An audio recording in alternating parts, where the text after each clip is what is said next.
Good evening, everyone. It's great to see everyone here. I'm Ivy Barsky. I'm the director and CEO of the National Museum of American Jewish History, and I'm thrilled to welcome you all here this evening for this fabulous collaboration and opportunity. I have just silenced my cell phone, so that's a reminder to all of you. I love seeing everyone take their cell phones out of their pockets to do the same. Thank you for doing that. You all have surveys and contact cards in your programs. We'd love for you to fill those out so that we can keep in touch with you and let you know about other programs you'll be interested in. Don't miss our special exhibition, Bill Graham and the Rock and Roll Revolution. You may think you're not interested in this exhibition, but I promise you, you are. It's a great exhibition. We are the only East Coast venue. It's a fabulous story, and there are some things you probably know about Bill Graham. You might know about the Fillmore in San Francisco and the Fillmore East in New York. You probably know about his promotion of the Grateful Dead and the Allman Brothers and Janis Joplin. And Live Aid here in Philadelphia with Larry Magid, who was on our stage last night. What you may not know about Bill Graham is that he came here having been orphaned in the Holocaust. He came, and when I say here, I mean the Bronx. He went to the Bronx when he was almost 11 and went into foster care. And from those very humble beginnings, coming here with literally nothing, absolutely nothing but the clothes on his back, basically on a kinder transport, stage managed the Rock and Roll Revolution. So it's a fabulous exhibition that I think you'll enjoy, and it will be here until the middle of January. So we are very thrilled to be working with the Foreign Policy Research Institute. This is our first partnership together, and we hope the first of many. Great to see their members and our members and lots of people with shared interests here together. And I want to thank our trustee, Sam Savitz, for getting us all together. He had a foot in both camps and was smart enough to have us come together. So thank you, Sam, for doing that.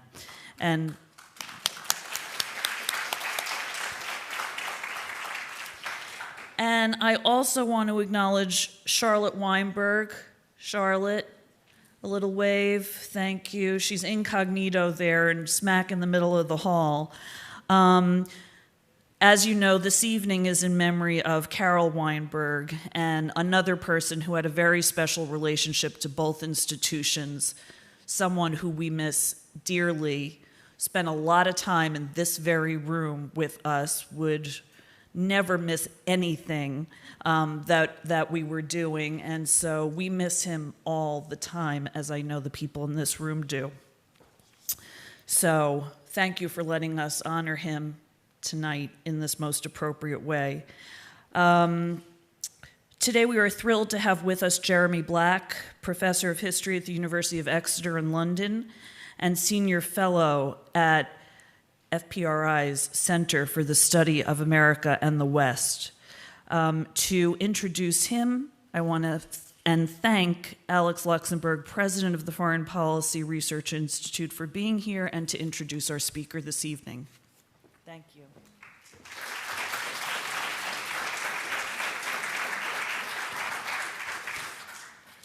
Well, on behalf of FPRI, I would also like to thank all of you for joining us and thank the National Museum of American Jewish History for hosting this event. If you're not familiar with FPRI, it was founded in 1955 on the premise that a nation should think before it acts. It was good advice then. It remains good advice today. Our mission is to bring the insights of scholarship to bear on the foreign policy and national security issues facing the United States, and our method is to look at contemporary international affairs through the lens of history, geography, and culture. For if we do not understand the past, we cannot understand the present, much less the future. As Ivy said, today we are honoring the memory of Carol Weinberg. I got to know Carol and Charlotte 25 years ago when they joined the Foreign Policy Research Institute, and I would have to give them A+ for attendance, since I think they came to virtually every program we've had over the past quarter of a century, and I would give Carol A+ for participation, since I think he asked a question at every single program that he attended, sometimes giving a little speech, too. He also became an associate scholar of FPRI, where he focused on the psychological roots of terrorism and authoritarianism. He engaged many of our scholars, not just on an intellectual level, but on a personal level, as that was his way. And I think Carol was what we call in the Jewish tradition a mensch, that is the highest compliment we can pay to another human being. Now we turn to our program this evening. I said to you that we look at everything through the lens of history, geography, and culture. Nobody does that better than our speaker tonight, Jeremy Black. As has been said, he teaches at the University of Exeter in Great Britain, and he is a senior fellow of FPRI. He's author of more than 100 books on military and diplomatic history, which probably makes him the most prolific historian in the history of the world. Today, we've asked him to speak on his new book, The Holocaust, History, and Memory. As it happens, that is also the subject of a very powerful new movie called Denial that is playing over at the Ritz-5 around the corner, about the famous libel suit brought by historian and Holocaust denier David Irving against historian Deborah Lipstadt, who had accused him of falsifying history. I recommend the movie. Jeremy's book is not a history of the Holocaust, it's a history of the histories of the Holocaust. It explores how we remember the Holocaust and how we misremember it. Please join me in welcoming Jeremy Black.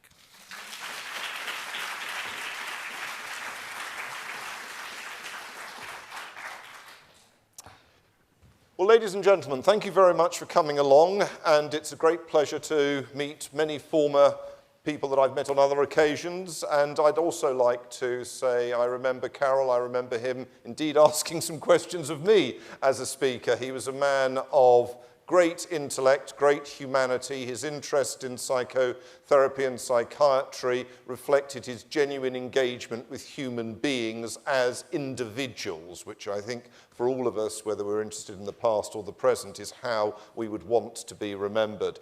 And as a historian, I always think that we should be concerned with our remembrance of the past. I can think of no better way to remember a great person than for him to be linked with a lecture series in which not only the past is looked at, but which his friends can come together and honour his memory. Now, the Holocaust. It is probably the subject that for all of us is one that is on the edge of reason. It is therefore a very difficult thing to think and to talk about.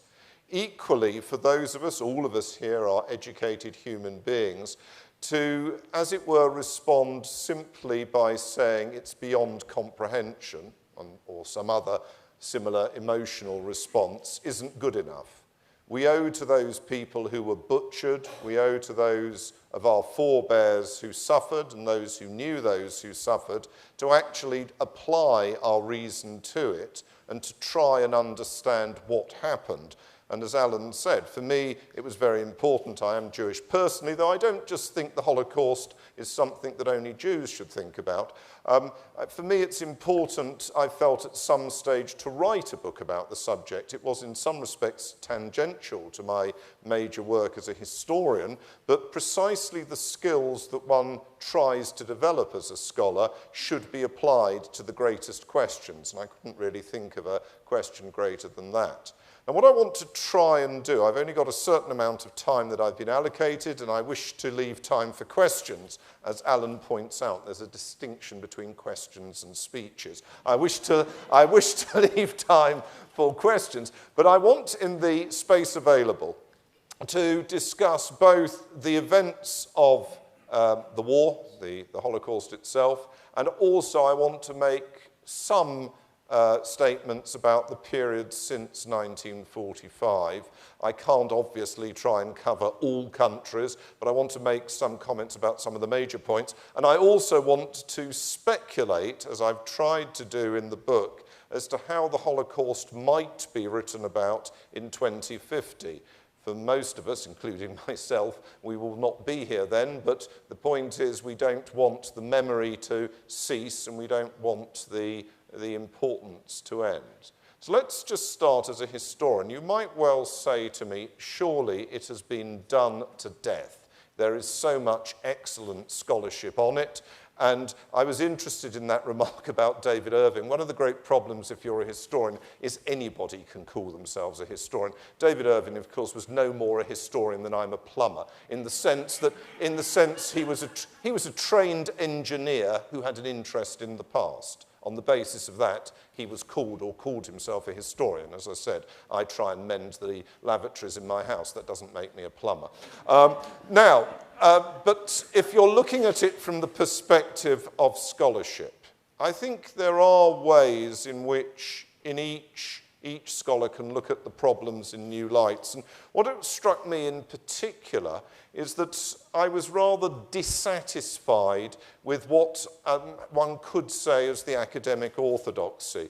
The academic orthodoxy at the present moment is very much to locate the Holocaust in terms of German racialism and racism of the period. I think that very much underplays, and this is something I've tried to argue in the book, religious anti-Semitism. I think there is an important strand of religious anti-Semitism that is significant alongside the development of new theories of race in the period. Second of all, I think that the weight of the scholarship very much focuses on the extermination camps and the concentration camps. The two are different, as you know. There were some camps in which the only purpose of putting somebody in there was to kill them as swiftly as possible. Those were the extermination camps. The concentration camps, the intention in the long term was that everybody there should die, but in the meantime they were worked hard and they were not killed at once. So the temptation of most of the literature is to dominate it with Auschwitz II, the extermination camp at Auschwitz. I deliberately, on the front cover of the book, selected that very grim photograph of an Einsatzgruppe, an extermination group shooting Jews literally in the field, because one of the points that I tried to make in the book is that we tend to focus very much on the camps and we tend to underplay the very large number of Jews who were slaughtered in the fields, in other words, not in concentration camps, as the German armies advanced. And I use the phrase Germans, not Nazis. Too many people try and extenuate what the Germans did by referring to them as Nazis. Many Germans who killed people were not members of the Nazi Party. I think one has to be absolutely clear about this. And one also of the major themes of scholarship over the last 25 years has been to emphasize the role in the slaughter of the Wehrmacht as well as the SS. So it's a very dated view, the sort of view that too often still circulates, that the Holocaust was essentially a matter of transporting people to camps in railway carriages, slaughtering them there, the whole process overseen by the SS. That did happen, and it was terrible, and it's right to remember it. But it is by no means a complete account of the mass murder. And at least 1.5 million Jews were slaughtered not in the camps, and one needs to remember them. And in fact, it's interesting if you look at this geographically. The groups that were killed most in the field were, of course, people in the Soviet Union, particularly in 1941 and 1942, but it went on thereafter as well, but particularly as the Wehrmacht units advanced in 41 and 42. And there, the experiences of those communities tends to be underplayed. Another thing that I thought was underplayed and needed talking about much more was the role of Germany's allies. Some of Germany's allies acted a part which we would regard as relatively reasonable. Finland, for example, proved very resistant to handing over its Jews. It handed over 11 foreign Jews, disliked the fact that one of them got killed and demanded the other 10 back, and refused to hand over any of Finland's Jews, even though Himmler went along to demand them. So that was a relatively okay response. But if you look at Romania, for example, the Romanian capture of Odessa in 1941, and Odessa had one of the largest Jewish communities in Europe at that time, was followed by the mass murder of about 60,000 people. None of them were put in concentration camps. They were slaughtered there. Many of them were just shot, stabbed, burnt to death. And most of that killing, there were Germans present, there were Wehrmacht units present, but most of that killing was carried out by Romanians. And one needs to remember that part of the complexity of the Holocaust is to understand that it wasn't just Germans doing it, although they had the preponderant role in it, but there were others. And again, going back to this religious issue, what is very striking is that the religious dimension as to treating Jews as different and having, as it were, historic hatreds of them was particularly pronounced in many of the Allied countries, in Croatia, in Hungary, in Romania, in Slovakia. And religion was a very dynamic role in the slaughter there. I mean, the dictator of Slovakia, Tiso, was in fact himself a Catholic priest. So this idea that we can just present it as a sort of Nazi racist thing is, I think, very misleading. It's part of the way in which after the war, and as Alan said, one of the things we need to think about is how it was looked at after the war. Part of the process after the war is, of course, the reputation of the Catholic Church was on the whole sanitized. On the whole, the Catholic Church playing a prominent role in the Cold War against the Soviet Union and the other communist dictatorships, was not really given the critical reading that really should have been applied to it. And I think that's something that still to this day people are a bit chary of looking at hard. They focus in particular on the Pope of the period without thinking about the broader pattern of Catholic behaviour. Now, looking at the situation after the war is interesting because there are very different narratives of and about the Holocaust after the war to the present day, and its positioning in history and politics of countries varies enormously. Part of the issue is directly the question of the conduct of people during the war. So if you're looking at France, where, for example, the Front National, which is still an active force in French politics, and Marine Le Pen is hoping to be the next president, the Front National looked back to Vichy as, on the whole, a positive force, and therefore didn't really like talking about Vichy's role in handing over large numbers of Jews to be slaughtered. And in fact, Marine Le Pen's father, who founded the Front National, was an active Holocaust denier.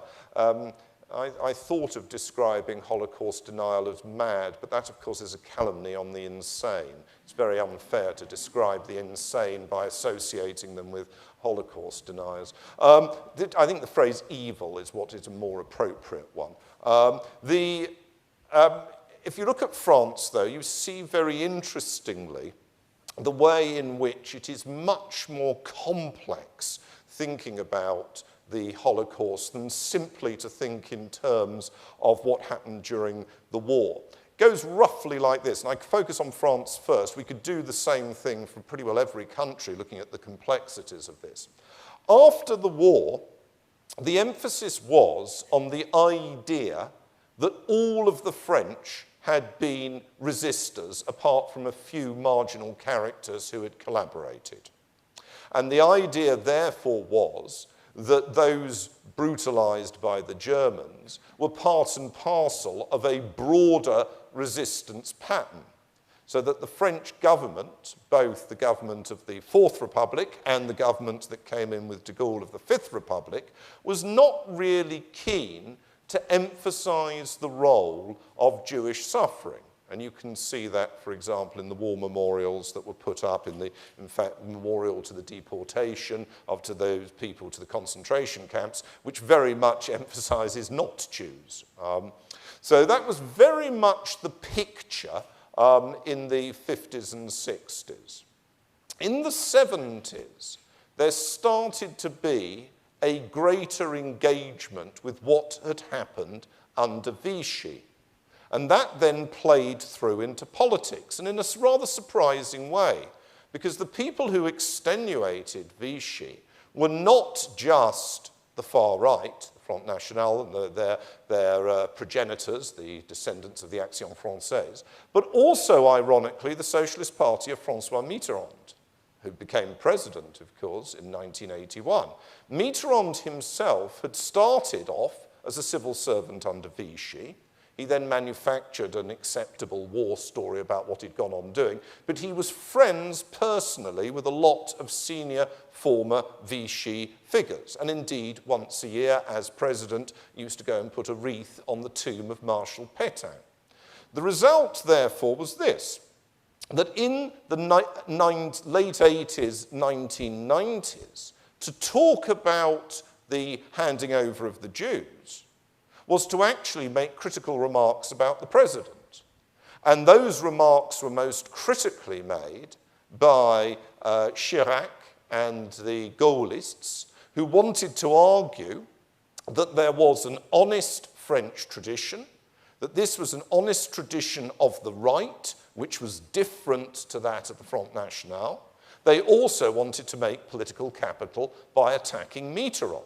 And indeed, as you may know, as soon as Mitterrand stops being president and Chirac becomes president, Chirac before that had been mayor of Paris, you start to get large numbers of memorials to the sufferings of the Jews. So if you go around Paris, I mean, I first went around Paris, I think, in the late 60s, and I did archival work there from the late 70s on. There was absolutely nothing really about the treatment of the Jews in those years. But if you start going around in the 1990s, you start seeing outside the schools in Paris phrases going, you know, such and such a number of children were rounded up in 1942 and sent to Auschwitz. And those were being put up by the office of the mayor under Chirac, and then subsequently by Chirac as president, partly because Chirac believed it was genuinely wrong what had happened under Vichy, and there's no doubt that he was motivated by a genuine sense of anger. And I think for all of us, it's the treatment of the children that is most awful, but partly because he was motivated by a genuine sense of anger, and partly because he wanted to say, you know, this man Mitterrand, he is a total shit of the first order. I hope that was captured by the television cameras. Mitterrand, a total shit of the first order. Okay? He wanted to capture that. Now, that is very much the French portrayal, and interestingly, it plays through in a whole host of ways. It plays through in the disagreements in the 2000s between Sarkozy and the left as to how you should treat the war years. It plays through in a whole host of ways. Other countries, the same. Let's look at Eastern Europe, where, after all, the slaughter was most intense.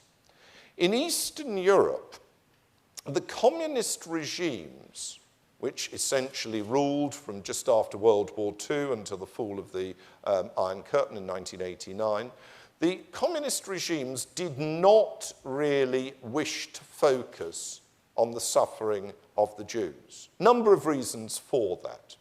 One, the standard communist argument was that all, whether it was Poles or Czechoslovaks or Romanians or Bulgarians or whatever, had suffered in common. So that therefore, if you read a Polish history book of the 1980s, they would tell you 7 million Poles were killed.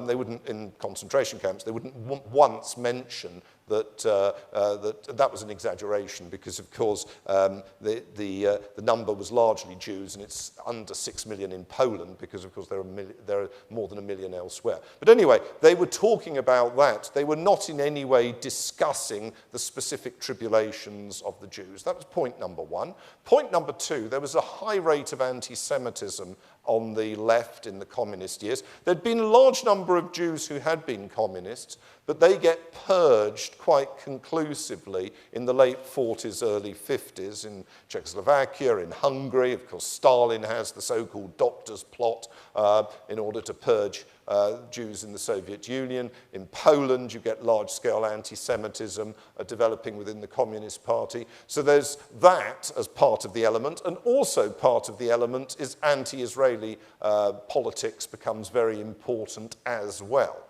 So you get an enormous downplaying of the suffering of Jews during the communist years. After the communist years, you then get a much more complex pattern.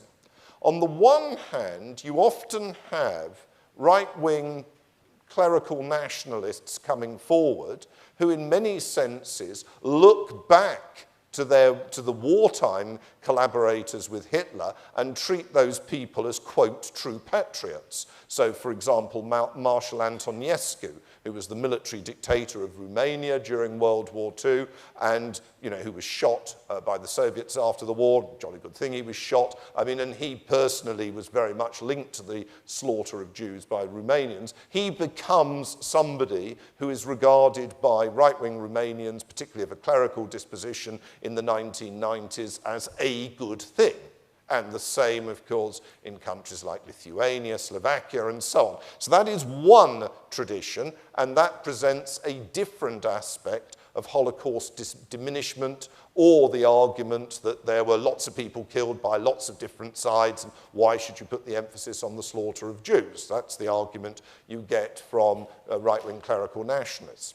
On the other hand, you get on the left wing of the political spectrum, you get people who look back to the same argument of the communists, who are embarrassed at the idea or dislike the idea or are opposed to the idea that there should be any discrimination between people, any differentiation between people who are Poles or Romanians or Slovaks or whatever, and that therefore you shouldn't write about the Holocaust from that point of view. So in other words, I think it's fair to say that there is still an ambiguous and difficult history about the Holocaust in Eastern Europe. It varies, but you can go to Eastern European cities. I can tell you this about Vilnius, for example, where you will find, which had been a great Jewish centre, great centre of learning, very populous area, where quite frankly there isn't very much of an interest in Vilnius, unless they think they can milk some money out of American tourists who might be sympathetic. But there's not much of an interest in discussing it. It varies depending upon where you go in Eastern Europe. But one of the really quite troubling ones is these sort of places of silence, places that were ghettos, where there was a lot of slaughter, where these days there's either no memorialization at all, or the most vague and unsatisfactory one. And you can see that quite a lot, although what is more common is that, in fact, the ghettos were often just bulldozed out of existence during the communist years. If you're looking further afield, you start to get, we're not talking about the United States, you're well aware of it, but you'll start to get, if you're looking outside Europe, you start to get an even more complex or unsatisfactory account.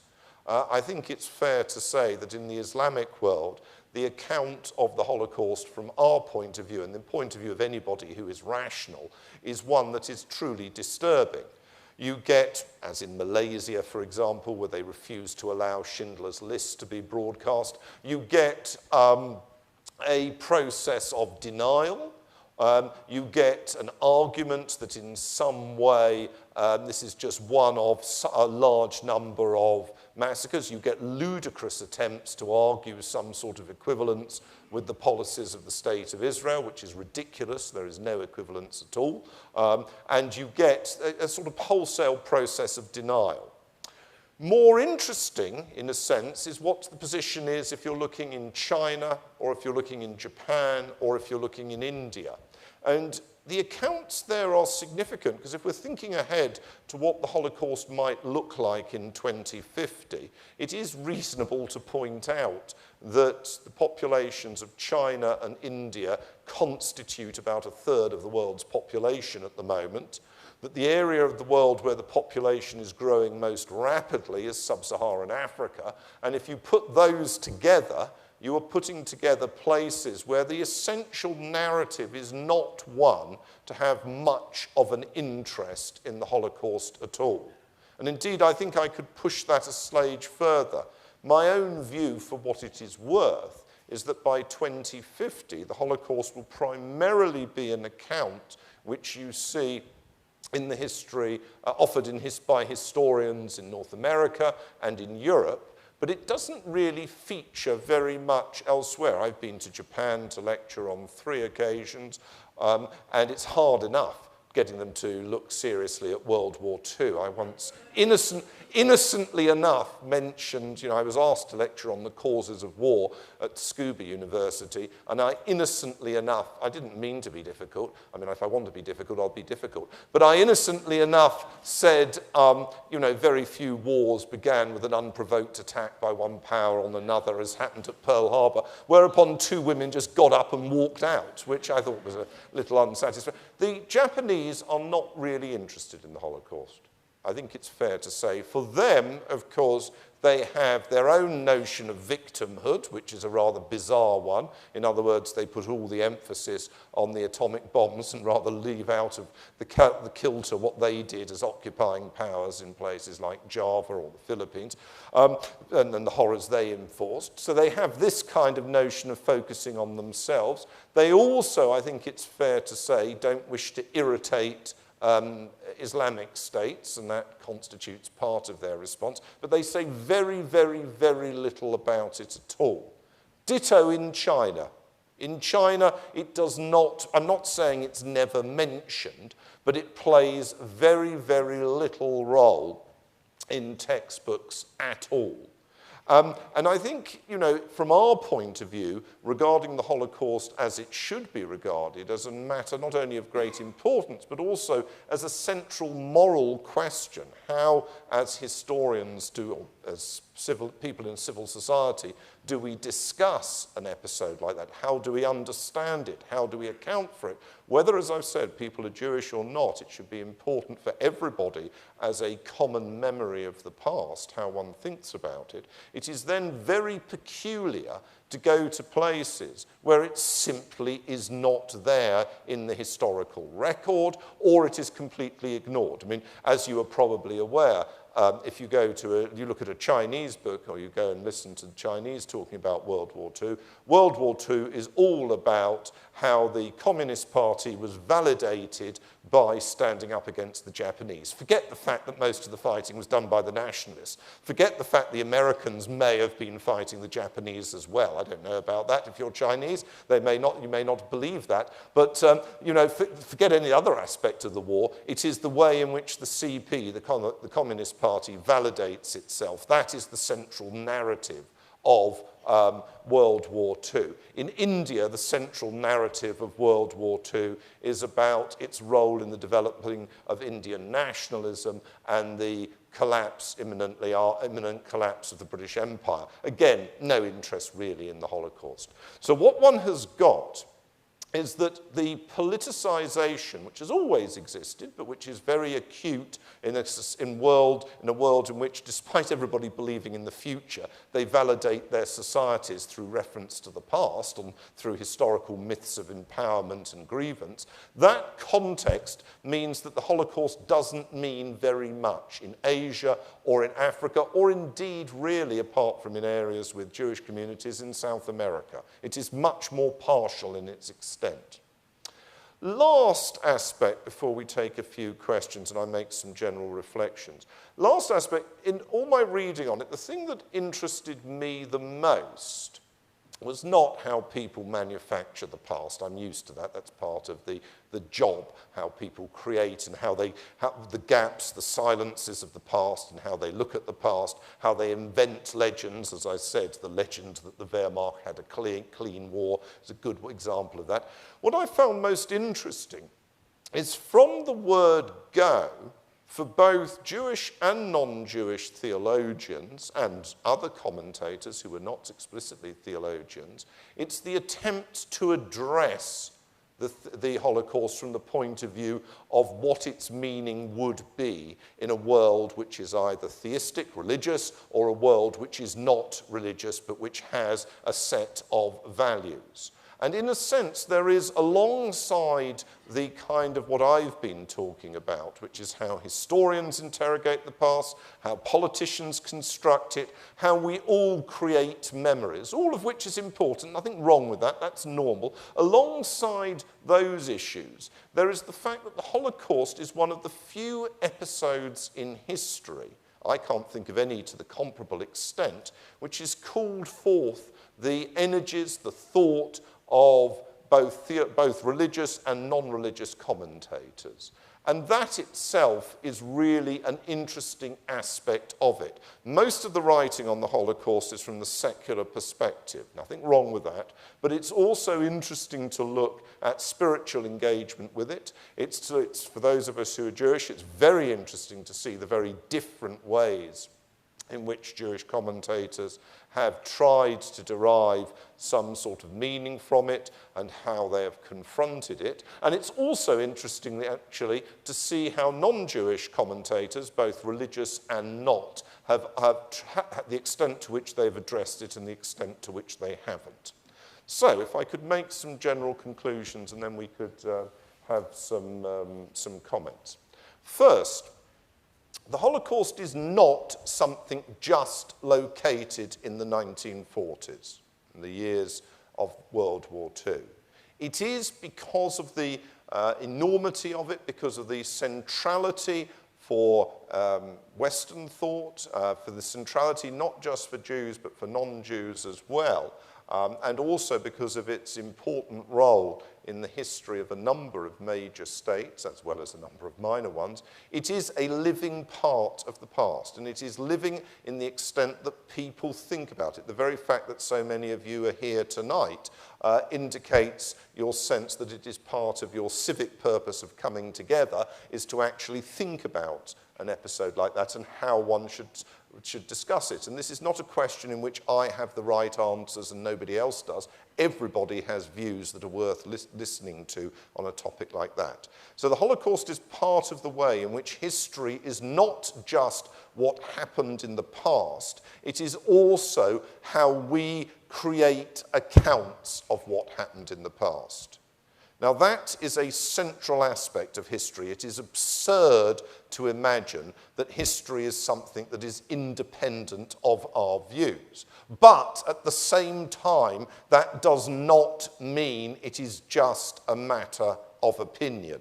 Going back to Alan's point about, David Irving, it is not just a matter of opinion. Things happened. I was sitting at some dinner party, actually a dinner of doctors, and listening to my neighbour telling me that all history was as a matter of opinion, etc., etc. I got fed up after a bit. And I just turned to her and I said, it's like this. You can say to me that China bombed Pearl Harbor in 1940, and I can tell you it was Japan in 1941. And after that, I just turned to my other neighbour. There was no point really getting on with that comment. So in other words, there are things that happen. It is not just a matter of opinion.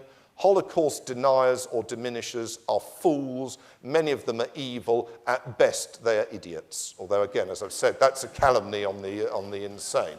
But how we perceive something tells us a lot about how we are as individuals and which society we are in and what we want to get from it. I mean, as you were probably aware, if you'd gone to Israel in the 50s and looked at the Holocaust, you will be aware that many Israeli Jews were very uncomfortable about the Holocaust because they felt that this was a wrong memory for Israel, because they felt that the Jews had not made enough of an effort, not much they could have done, incidentally, but not made enough of an effort in Eastern Europe, and they preferred to look back to Masada and the wars against the Romans and fighting to the death as the historical record they wanted. So it's not just a question of minimizing it from anti-Semitic perspectives. There are all sorts of complexities. But the last aspect of the memory of history and memory that I think we ought to focus on is simply this. Alongside history as events that occurred, and alongside history as our accounts of events that occurred, there is the third dimension of history, and that is the trust between the generations, the sense that we should understand, honor, try and appreciate what happened to predecessors, just as we would hope that those who came after us will do the same for us. Now, for those of us who are Jews, there is something particularly important that we do that for the generation that went through the Holocaust. Whether they themselves suffered personally, and most who did died, or whether they actually suffered from understanding what was happening. And in a way, our memory should be even stronger for those who did not have children in order to memorize them. So I think if I'd like to close, it will be on the moral point that there is a necessity in this matter to have a collective memory. Thank you very much.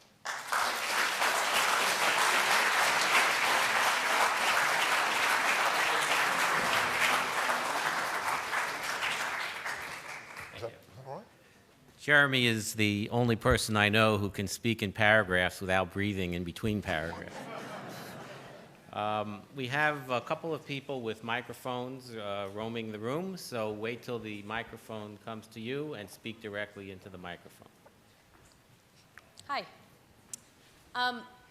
So as you're talking about these nations and continents that don't really remember or talk about the Holocaust anymore, as a historian and looking into the future, how do we redirect that conversation and have these people who don't really think about it think about it? Well, that's a very interesting question. I don't actually hold up much hope for I think the idea of a united world view of the past is a fallacy. I'm not saying that you're offering that fallacy. I'm just simply saying it is a fallacy. It's part of that kind of universalism that developed in the late 40s, linked to the United Nations, and then wandered forward, this idea that if everybody was reasonable, we'd all share the same set of values. It's not going to happen like that. It really isn't. So I think what we have to be aware of is instead that there are different public histories, as well as different private histories, and those different public histories contrast so greatly that we've often got a completely different frame of reference. That's why people don't understand us. Often it's why we don't understand them. I mean, let me give you a clear example of that. You might think, I certainly think, that it is slightly bizarre when you had Osama bin Laden that he was tremendously worried about regaining Al-Andalus for Islam. Now, Islam lost Al-Andalus, Andalusia, they call it Al-Andalus, depending upon which bit of Al-Andalus you're looking at, but they lost it in the 13th, 14th and 15th centuries, a long time ago. But there are some people whose chronological memory, whose geographical memory, whose sense of grievance are very different to ours. And we just have to accept that. Doesn't mean they're all of equal right. I think they're completely crackers, these views. But what we have to accept is that, in other words, don't believe that everybody's view is of equal validity. That's an absurdity. That's the kind of ludicrous cultural relativism of, the world we live in. But what we have to understand is that there are differing views out there. And, I don't think you're going to find a world in which the Chinese, the Indians, or the Japanese are particularly bothered about the Holocaust. And interestingly enough, in many contexts, the Holocaust has been debased as a word because it is now used to describe any particular thing that you don't like. So I occasionally keep a tab of this. I recently noticed some idiot in Britain referring to a Holocaust of badgers. That's because the government is trying to have a cull of badgers because they cause bovine tuberculosis among the cattle. Now, you know, you may have your own views on it, but I actually think that's a fairly disgusting comparison of a phrase like that. But the word has been debased by its very use in that kind of fashion.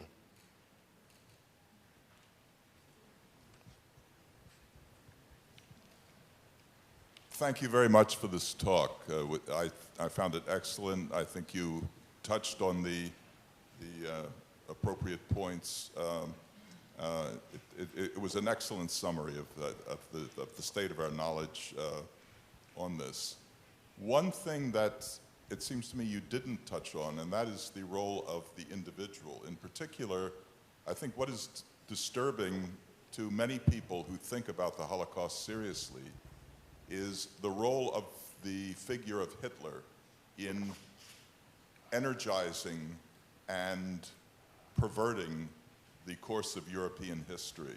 And to what extent this Jew hatred, which I thought very well described as just wandering around out there for different kinds of people to pick up at the time appropriate for them, to what extent that can become powerful enough to do real damage to human beings, and how we might, you know, how we can live our lives with the knowledge of that threat and what we can do to minimize it. Because for all the hatred that existed, for all of the religious anti-Semitism, without the spark of National Socialism and the figure of Hitler, I think it's pretty well accepted the terrible things that took place in Europe in the 1940s would not have happened.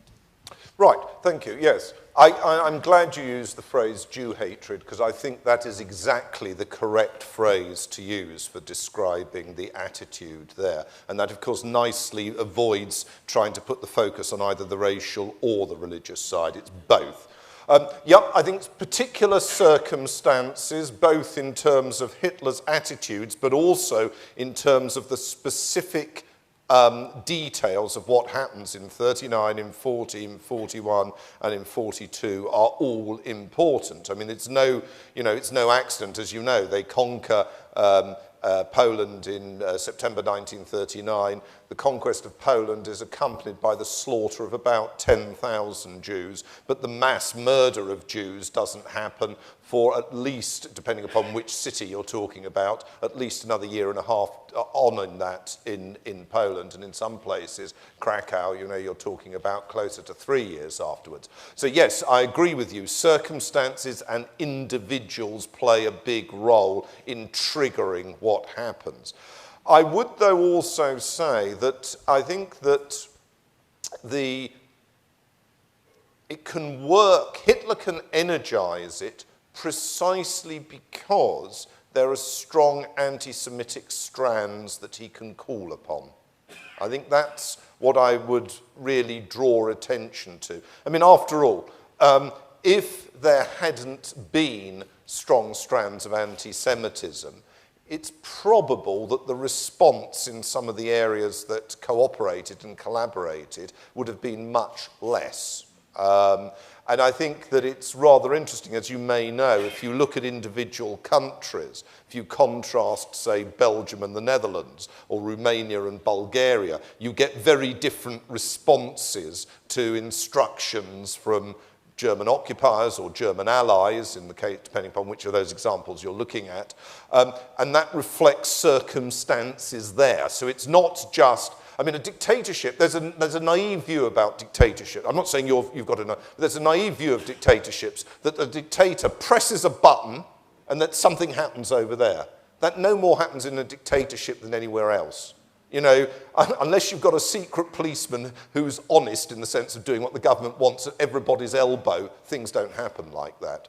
So I think Hitler is very important, but I think he can operate because anti-Semitism is so strong, including in much of German society as it has developed from the 1880s, 1890s. Blood and soil nationalism becomes very potent before World War I. It's then obviously taken further as a result of the experience of defeat in the war and also because of anti-communism. So those all play a role. But blood and soil nationalism is already there's already anti-Semitism in quite a big way before World War I, same as in Russia, of course. The big pogroms start off before World War I. So the tendency to blame it all on World War I and Europe was all dandy before that, I think one's got to be a little, I'm not saying you're doing that, I think one's got to be a little more careful on that one.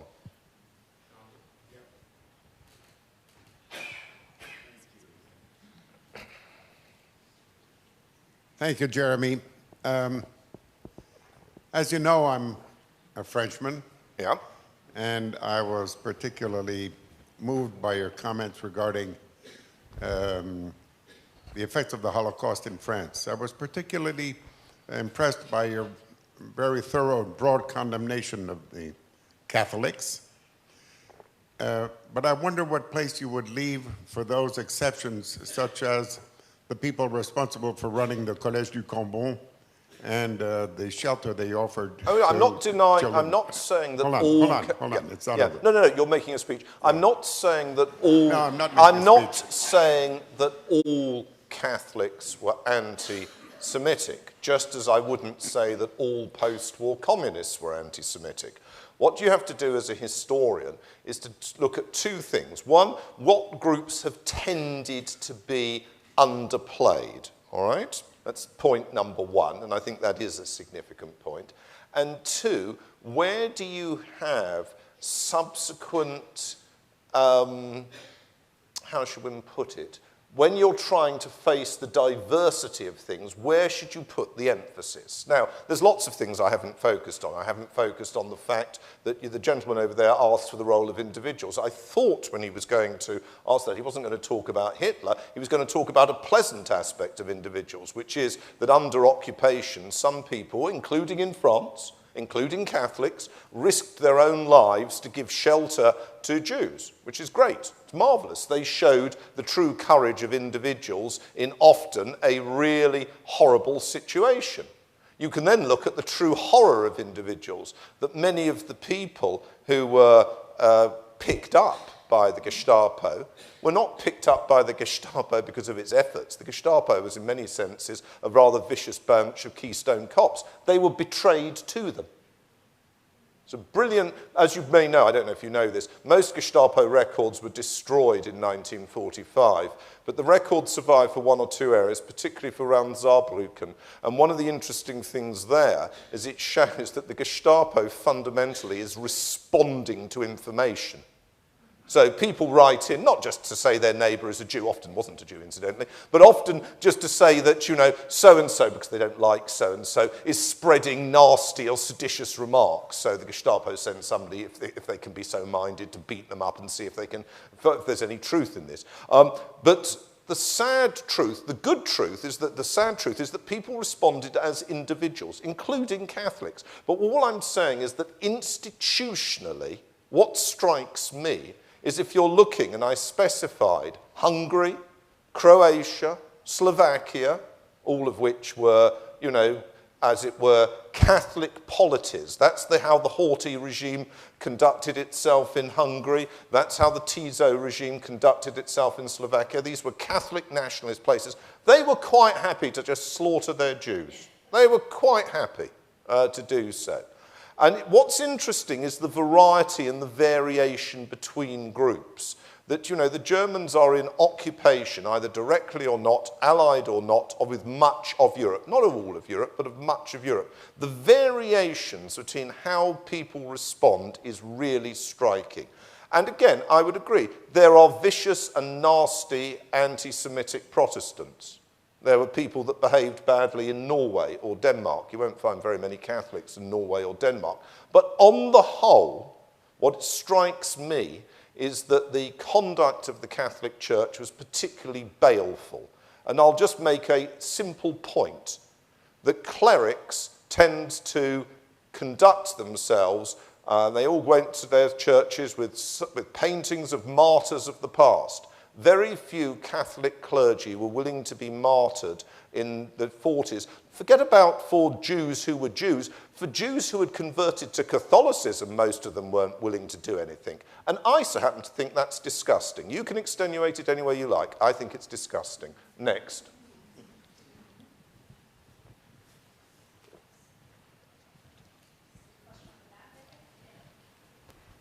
Oh, thank you. First of all, I want to thank you very much for this very stimulating and insightful presentation. In particular, I'm interested in the present and the future, because that's a major orientation of your discussion. And there is a phenomenon going on in Poland right now, in Warsaw, with the recent opening of the 1,000 Years of Jewish History Museum that's there, that has many Polish national millennials, if you will, each day going through, hundreds, in addition to many outside Jewish people, of course, coming to see that. So my question is, given the role it's playing, and given the accuracy and the openness of the discussion, how do you see that playing out as another kind of exemplar for the 2050 point that you were making? Well, I certainly hope it does. I mean, as you know, in both Poland and Hungary at the moment, you've got nationalist governments who are, how should one put it? They are old, in some respects, old-fashioned blood and soil governments.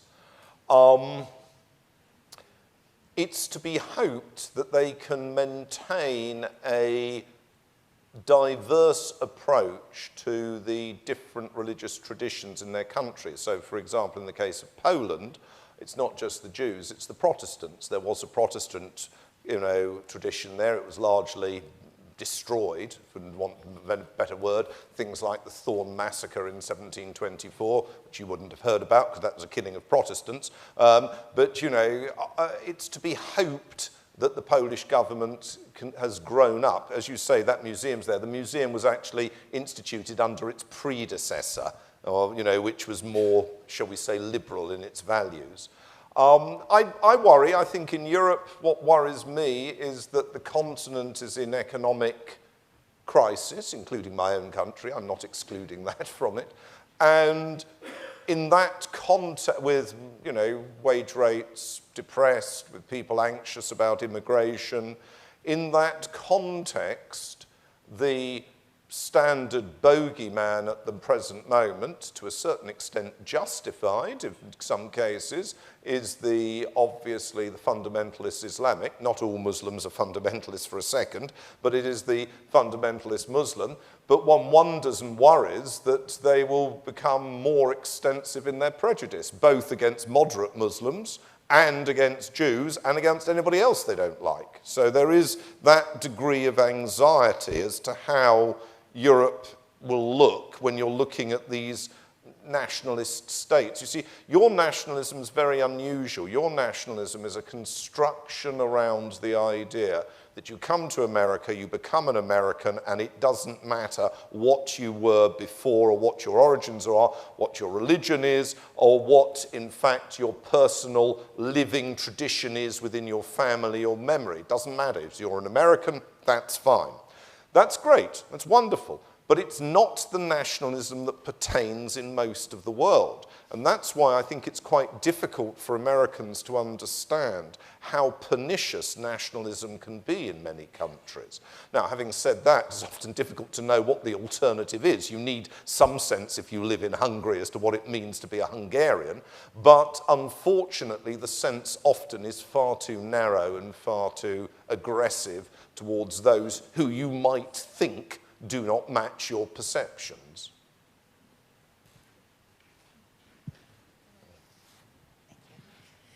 As a daughter of Holocaust survivors, I was curious as to what your advice or your thoughts were as to personal memory. As we go forward, second and third generation are now speaking for our parents and grandparents. So I was just thought of that. And also I will add that there were some wonderful nuns in a convent in France that saved my mother. Good. As far as the question about how to record a memory, we've now actually got far more mediums than existed in the past, which is good. I would make, if I was you, as many different media to record this as possible. And I would upgrade it every time you feel you need to upgrade it. I mean, to give you an idea, I used to edit, one of my many things, the Journal of the British Records Association, the Journal Archives. And I remember our sister journal, the Journal of the Society of Archivists, arguing that one of the great problems with digital forms is that most people assumed that digital forms would last forever. They argued that archives, now archives have a different demand pattern and a different public responsibility to private individuals, but they argued that archives ought to remaster all their material onto new hard drives every 10 years. Okay? So in other words, you should record a lot, you should do it in different media, you should distribute it among members of the family so that you don't just have one person do it, and then you need to regularly remaster it in some form or other. And one of the easiest ways to do that is to make fresh stuff each time. Okay? And can I just say, I'm not doubting that lots of people acted good ways. All I'm saying, my difficulty as a historian, forget about the Holocaust for a second. Let us say, well, give you an example. One of the recent books I've written is on Britain since 1945, which I've had to write for the University of Indiana. They want, you know, for a British academic to write about the crisis now and look at, you know, how we've got to Brexit. So you've got the difficulty. How do you try and summarize the experience of 65 million people in 100,000 words? You inevitably have to make choices, and inevitably somebody is going to say to you, well, that doesn't describe the situation in Scunthorpe, to which the answer is, yes, I know that, but what I'm trying to do is look at generalities. We have time for one more question? We have a question right here. This is a former summer intern at FPRI student at the Baldwin Academy. Well, thank you very much for the talk. I'm very excited to be here. I had a question about defining personal motivations in Nazi Germany. In other words, how do we look at whether people were acting more out of anti-Semitism or whether they were acting out of personal motivation for their career? And also, does the way we regard personal motivation change from country to country? Again, that's an excellent question. All of these questions are very interesting, actually. As you will know, there's an enormous literature on the motivation of people in the Third Reich, of which I think it's fair to say that the most distinguished scholar is an American, Christopher Browning. He's just retired at North Carolina, Chapel Hill, but he's not the only one. You know, books like Hitler's Willing Executioners and all the rest of it. Clearly, people acted for a whole host of reasons, which is exactly what you'd expect. Some people acted for ideological factors, some people acted because they thought they ought to, some people acted because they couldn't really be bothered to think about it, but they just did something. Group pressure was very important, particularly in the military. A lot of the accounts of the slaughter by the Einsatzgruppen makes the point that a lot of these people were drinking heavily when they were doing it. Doesn't extenuate it for a second, but it gives you an idea of their mental picture at the time. So I don't think that you can point to any one state of psychology and say this explains everything. The point I tried to make earlier is that many of the killers were not members of the Nazi Party. We shouldn't assume it's just Nazism that draws people into being mass murderers or small-time murderers. It also, I think, is the case that the argument that was made after the war by many Germans that they didn't really know what was going on is complete rubbish, is total rubbish. And again, it's very interesting. There's a lot of interesting work being done recently. I think Jill Stevenson's work I'm thinking of. The argument, the Nazis are starting to get people writing in 42, 43, by which time there's virtually, Germany is declared Judenfrei by 43. But the argument that the Allied bombing is being set in place by Jews, Jews are directing Roosevelt and Churchill, and that means you've got to kill even more of them because they have to, they have to be punished for this. In other words, you've got all sorts of weird ideas circulating there within the German public. What I would argue is that the majority of people who acted did so not because they had to, that free will existed, and that in that context, their cooperation, their connivance, whatever form it took, whether it took the form just simply of seizing the possessions of people, whether it took the form of denouncing neighbours, whether it took the form of, applauding at newsreels, whether it took the form of just going to see anti-Semitic films, which were, as whatever form it took, these people didn't have to do it. And in particular, if you were obviously if you were an active opposer, you would get into trouble and they'd kill you. But if you were a non-active opposer, nothing much happened to you. And what's really striking, I'm a military historian by background. What's really striking is the difference between the field marshals and the generals in 42 and 43. There were generals and field marshals who issued instructions, like Reichenau, for example, who issued instructions to the units under their command, ordering them, to get on and kill Jews. And there were other generals and field marshals who obviously thought this was a sort of rather vulgar thing and one shouldn't really get associated with this too much and leave that to the Einsatzgruppen. And the second group were just as unpleasant, but at least they didn't personally feel that they needed to tell people that there was some sort of quota they needed to conform to. So I think that the response at every level indicates that people could make a choice.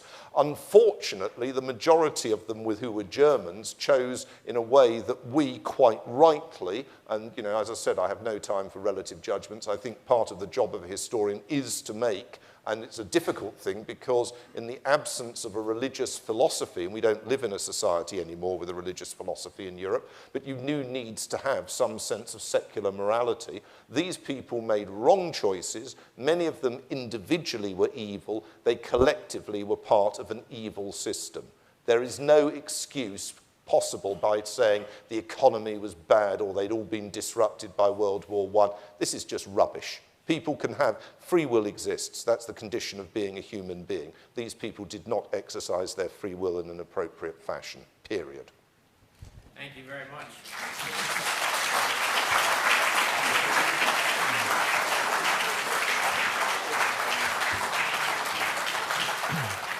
The Holocaust is probably one of those subjects where you would think there's nothing new to be said, but I think Jeremy proved that there is always something new to be said. So we thank Jeremy for enlightenment and illumination. We thank the National Museum of American Jewish History and Ivy Barsky for hosting this program, Sam Savitz for bringing us together, and Charlotte Weinberg for making this possible. Thank you all for joining us, and we hope to see you back here and at our place sometime soon. Thank you very much. Thank you. That was great.